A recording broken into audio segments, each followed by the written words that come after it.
Today on Living with It, we're joined by Lorraine Zak, a woman who understands firsthand what it means to manage not just one chronic illness, but several all at once.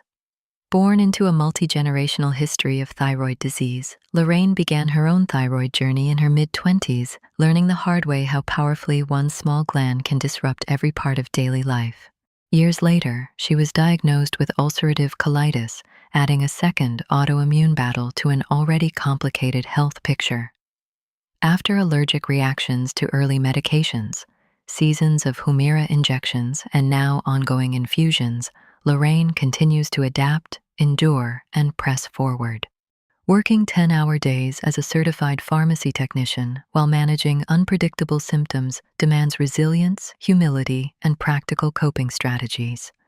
In this episode, Lorraine speaks candidly about exhaustion, dignity, perseverance, and what it truly takes to balance multiple chronic conditions while still showing up for work and for life.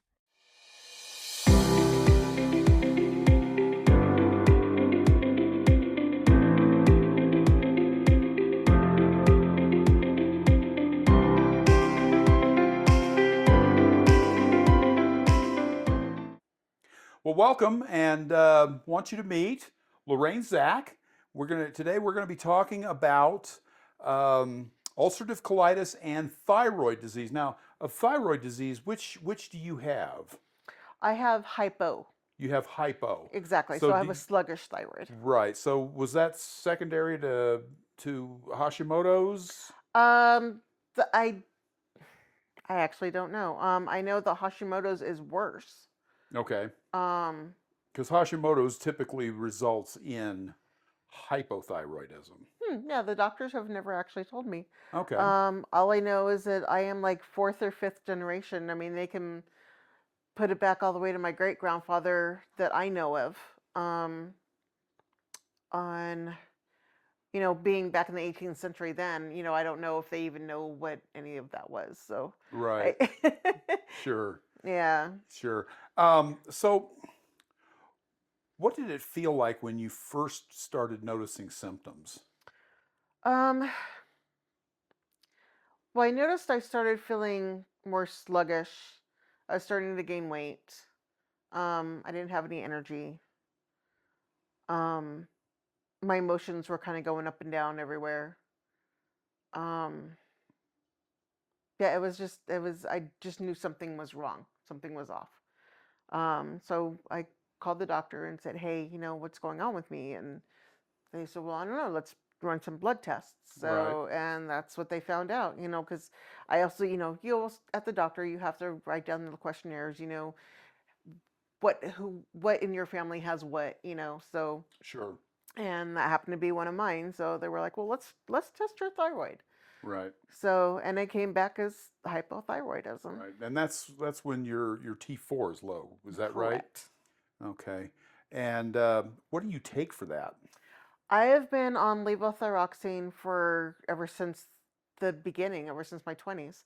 Um, we have not switched it up to any other medicine except for the dosages.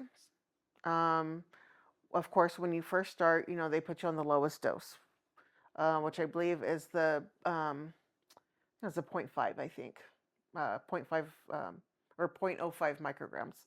Um, and then depending on all the blood tests from there, because you constantly have to take blood tests like every 3 to 4 months just to make sure that they're giving you the right dosage. Right. And so at this point, I am on a 0.112. So it's increased dramatically. Okay. Okay. So thyroid disease being Mhm. invisible um, is still life altering. And what would you say was the hardest symptoms to explain to others as to how you can, let's see, let me rephrase. What was the hardest symptoms to explain to others? I guess the hardest thing was the the emotionals. Um, it almost felt like I was like bipolar or something. because it was just up and down, up and down, and up and down.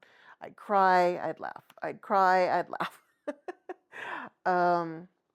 And I thought, what's wrong with me? So then I'd cry more because I felt something was wrong with me.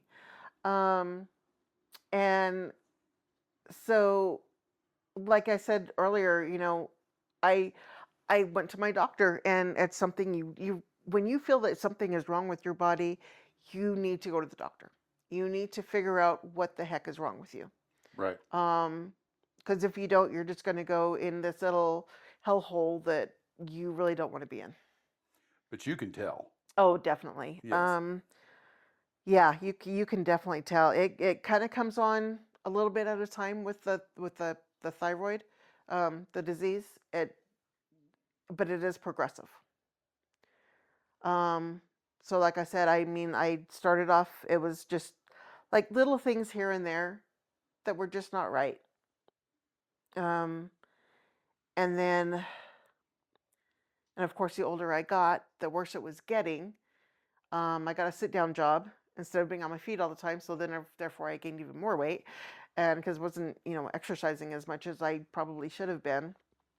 And then when I try to take off the weight, it's so much harder. It is so much harder than what I guess you would say normal people would go through to try to get off the weight. Sure. Okay. But yeah, as far as advocating for yourself, just continually go to your doctor, get your blood tests done, because that'll help. So stay on top of your treatments. Definitely, Okay. definitely. Would you say that the mental and emotional symptoms that you had were more profound than the physical? For me, they were. Okay. For me, they were. Not everybody's journey is different. So when you were diagnosed with UC, ulcerative colitis, what went through your head considering that you were already battling one chronic illness? Well, truthfully, I didn't even know that it was an autoimmune disease until I was looking it up. Right. I didn't even know that, and I thought, oh my gosh, great. So when I got first diagnosed with UC, the first thing I thought of was cancer, because cancer also runs in my mom's side of the family. So I thought, oh my God, okay, I do not want to go into one of those colostomy bag things, because I know Sure. somebody that is on that, and he goes through hell. Oh, sure. I did not want to do that. Right. So,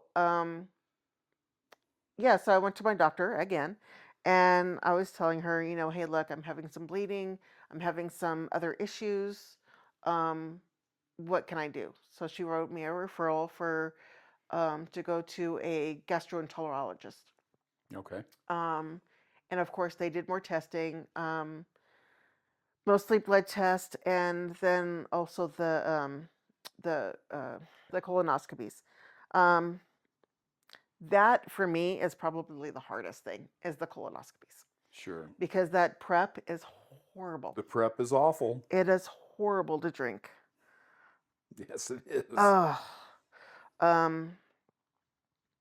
But so I've had probably 4 colonoscopies since I've started with the UC. Sure. Because I've had that many flares, Right. that they've said, okay, well, let's check to see, how far up the ulcer is, or how, if it's gone down, if it's gone way back up, which it has. I mean, it's been up and down, up and down, up and down. I want to say brain fog, and the cold. I used to always be super hot, and now I'm starting to get cold. From what I read on autoimmune disease, that's kind of what happens. You're either really hot or you're very cold. Right. You're never satisfied. Right. So, you had a lot of allergic reactions to medications when I you first started out. I did. I Right. did. What was the that trial and error like for you? Um, and how did that play into the persistence of self-advocacy? Um, well, for me, I knew I was probably going to be allergic to most of the medications, because I have a sulfa um, allergy. So, and most drugs, or I shouldn't say most, but a lot of drugs are made with sulfa. Right. Um, so, unfortunately, the insurance won't pay for certain drugs unless you use other ones first. So, I had to go through all the ones that I knew I was allergic to. Um, and when the flare, the rashes, or the hives, because I would get hives, came up, I'd stop the medication, tell the doctor, hey, this is what's happening, so on and so forth. But it's if you want to get to the right medication, and that's the way your insurance is the only way that they will pay for what your body will actually, um, the medication that your body will allow you to do. Right. Um, you just kind of go, like with me, I just had to go through the paces. Even though I was allergic, because insurance wouldn't pay for it unless I did go through those, I had to endure it. A lot of itching, a lot of itching, a Really? lot of creams, a lot of itching. Okay. Yeah. Um, and it's weird because the allergic reaction from that certain medication, I would get all around my lower abdomen. Um, and like around my rib cage area. Um, and so the doctor was like, okay, stop this, take some Benadryl. Um, let's move on to the next drug. So there was probably 3 or 4 drugs that we tried before they decided, okay, let's try a biologic. And Okay. that's the Humira. Humira. So you went from pills I to went from Humira. suppositories to pills to Humira. Okay. And now you're doing infusions. I am. Okay. I am, because the Um, Humira stopped working. right. And how did you adapt? How well did you adapt to the changes in those treatments from one mode to the next?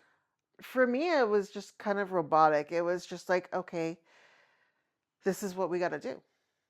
Um, I don't know what it's going to be like, but we'll try it.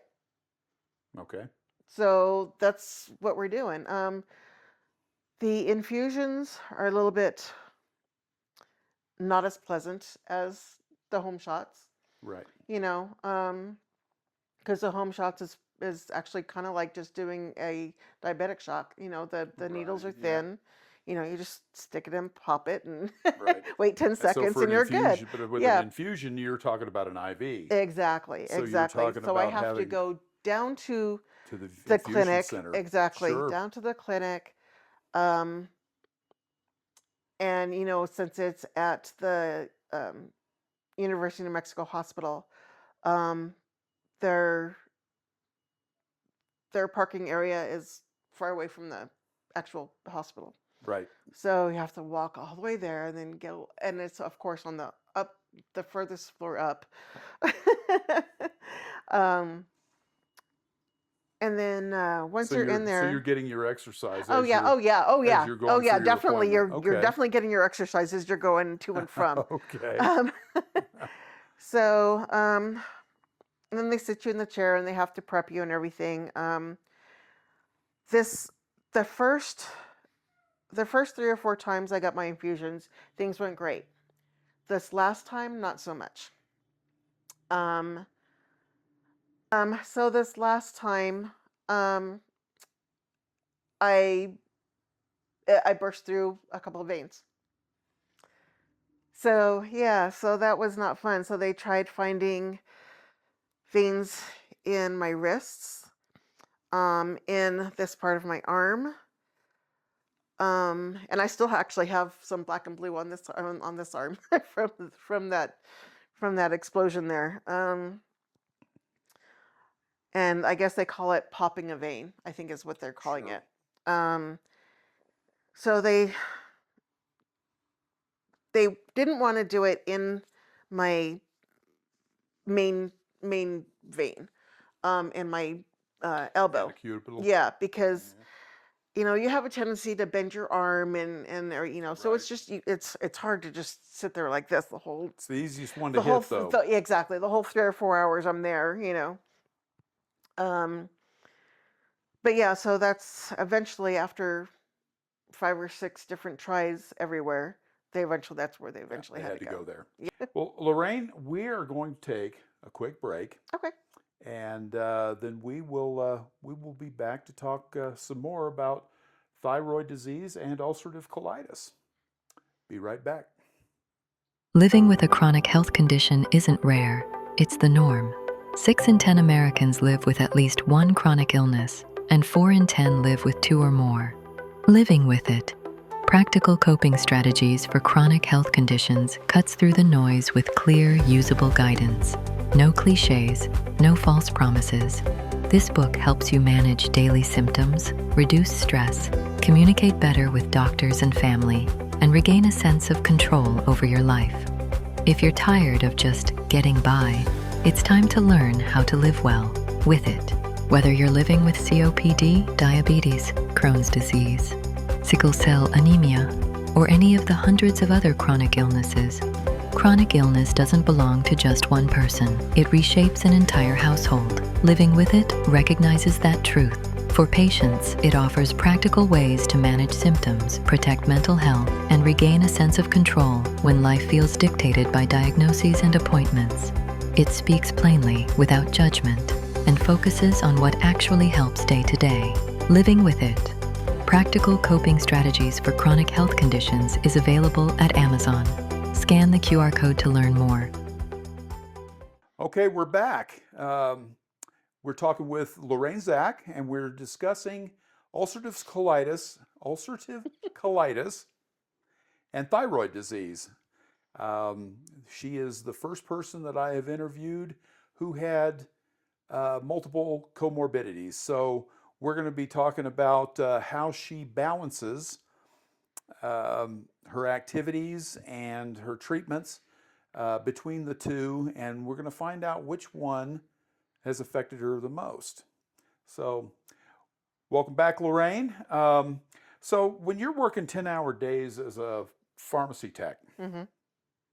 and you're having to manage bowel urgency, um, what practical strategies do you have to get you through a demanding workday? um, well, thankfully, my bathroom is very close to the pharmacy where I work. Um, and I've had to actually go from regular underwear to having to use Depends. Um, Adult inconsistent diapers, basically. Um, and that's because a lot of times I would have to poop with no warning. Right, It would just come. You right. had no warning. Unpredictability. Very. And that's probably, oh God, it's so hard to do because you never know if it's going to be a little, a lot. Right, right. You have to keep a spare pair with you. Sure. You know, that's that's probably been the hardest is the inconsistency of when you go to the bathroom. Yeah. You also go several times a day. When you're having a flare, you could go. God, I've gone days where I think I've probably gone to the bathroom 20 plus times. Wow. And I would say it's probably important that you have an understanding boss. Oh, definitely, Yeah. definitely. and my boss is very understanding with all, with the diseases. Um, I mean, she's not happy about it, but she No, understands it. but She is a boss. I mean, she, has to do what she has to do for the company. right. Um, so yeah, it's great. She's great. I, I I probably have the best boss in the world, actually. Well, good. Yeah, it's important that your employer be supportive of you and Oh yeah, understand what it is that you're going through and what kind of limitations you have to be placed on yeah, um, when you have something like this. yeah. Very much And so. a lot of my coworkers are also very, they're great to work with because they also know what I'm going through. And if I say, hey, can you take over this customer for me? I'll be right back. They know what's going Right, right. So, planning days off. on. When you have UC, what boundaries and routines do you usually have to set up for yourself to protect your energy and still enjoy life?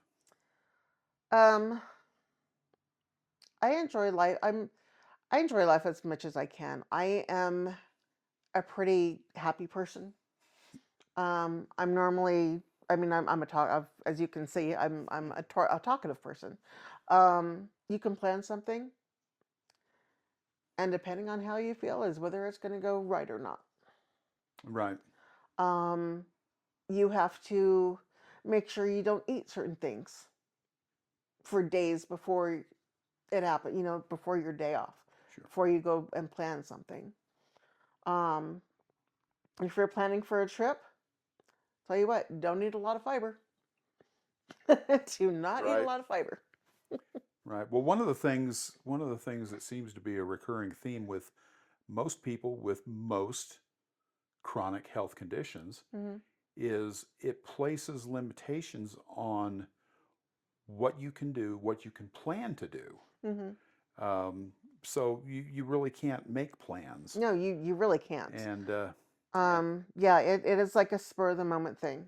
right, right. So spontaneity. Yeah, there's a lot of times where me and my friends have tried to get together on certain days or something, and I have to cancel, or or my friend has to cancel.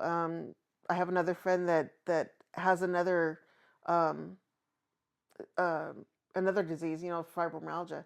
And there's times where she has to call at the last minute and say, "Hey, I'm having a bad day.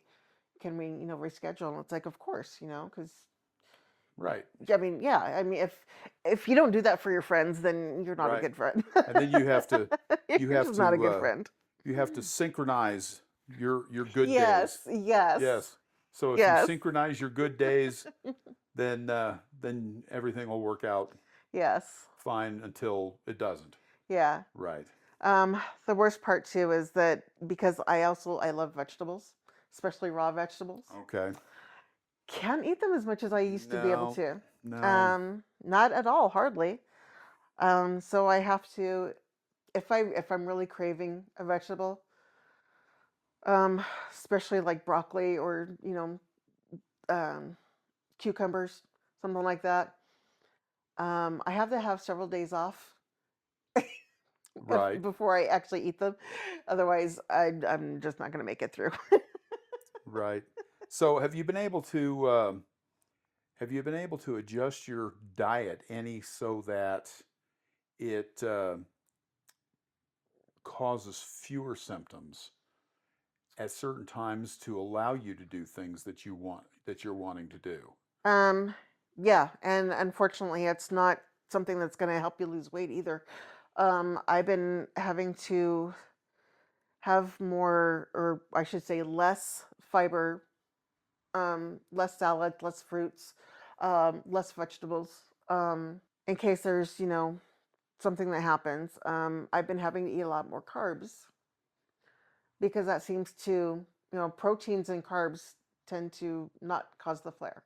Right. I've noticed that what causes my flares is more fiber. high fiber diet Exactly. is not ideal. No. And, the doctors tell you, well, use a high fiber diet. It's like, you just can't. Sure. You just can't, because then you're gonna spend your life in the bathroom. Right. Um, I knew someone one time that had hepatitis C Oh wow. and Crohn's disease, and the problem that Wow. that person was encountering was the medications to treat one exacerbated the other. Yeah. And do you find that to be the case at all with ulcerative colitis and thyroid disease? No, luckily enough, the two medications actually work well together. Okay, good. Yeah, I mean, because you take the thyroid pills. Usually you take them first thing in the morning, before you a couple of about half an hour to an hour before you eat anything or drink anything. I tend to take mine at night before I go to bed. Um, because in the morning I'm always running late. I have to have my coffee before I go. Right, right. So, so I will take it at night before I go to bed. This way, there's nothing in my stomach for a few hours Sure. before I go to bed. So, um, and then the the infusions that I'm doing now, we've been scheduling those usually um, in the early morning, like nine-ish. That's for me. That's early. Mm-hmm. Um, or sometimes early afternoon. And luckily enough, they don't interact with each other at all. So I've been blessed that those medications have worked well with each other. Right, right. Well, that's good. That's good. Um, so when you have multiple Hmm.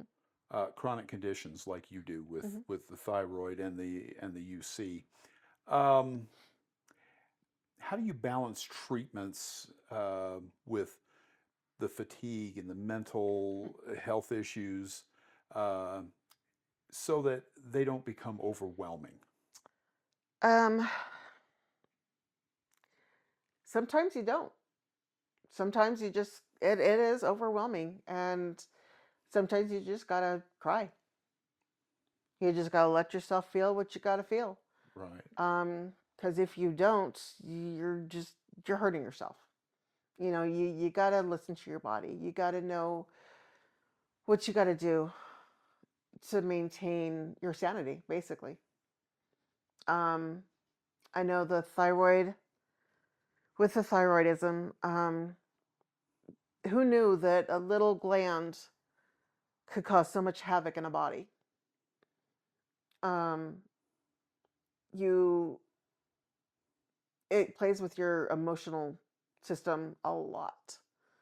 Um, I also started to become more depressed when I was dealing with the thyroid issue too, because you kept thinking, "What's wrong with me? What's wrong with me?" Um, and then the same thing after I found out about the ulcerative colitis.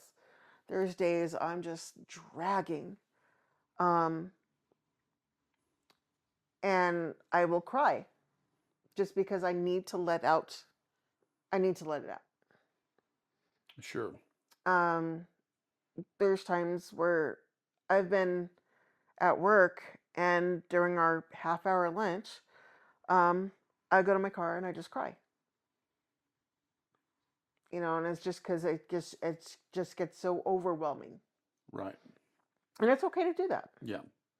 So you have to emotionally decompress. You really do. Sure. You really do. Don't hold it in. Okay. So that, as a coping strategy, was going to lead me to my next question, which Hmm. is um, with thyroid and UC, Hmm. what do you find to be the most effective coping strategies, and what advice would you give to people who are newly diagnosed with either of these conditions? How is the best way for them to cope with it and to manage themselves day to day? Um, well, coping with it. If you need to, there are a lot of um, support groups out there for either one. Whether you have the thyroid disease or the ulcerative colitis.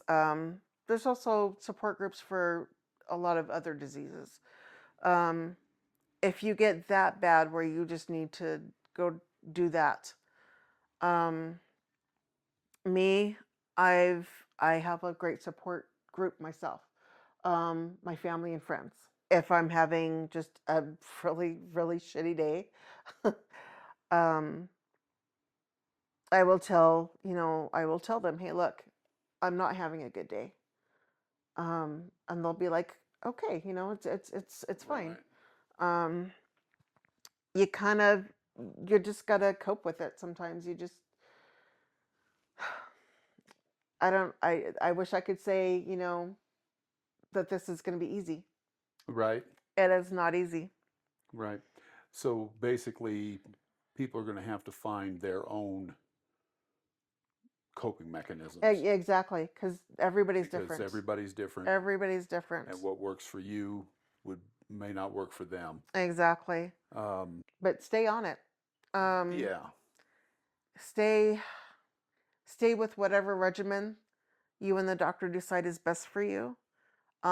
If something is not right, go back to the doctor and say, hey, can we try something else? That's kind of what I had to do with my ulcerative colitis when I found out that the Humira wasn't working anymore. I was like, hey, is there something else we can try? I know there's a lot of new drugs and stuff, and Right. and she was like, well, most of them act pretty much the same. So she said, well, let's because of your blood count, we're gonna try the intravenous now. So I was all for that because that was I'm not gonna get that bag. Right. I Right. do not want to lose my colon. No, you do not. You do not. So, last question. What else would you want to tell the world about ulcerative colitis and or thyroid disease, hypothyroidism, that you wish more of the public understood? Oh gosh, that there's going to be days where you feel good, you feel great, and then other days where you will just feel absolutely horrible. And it's not something you can control. I wish I could. I wish there was some magic pill that would just say, "Hey, this is your survivor right here." And it's like, and there's just not. Um, but like I was saying earlier, it's okay to cry. Um, it's a long journey. It's for the rest of your life. You're gonna have goods and bads.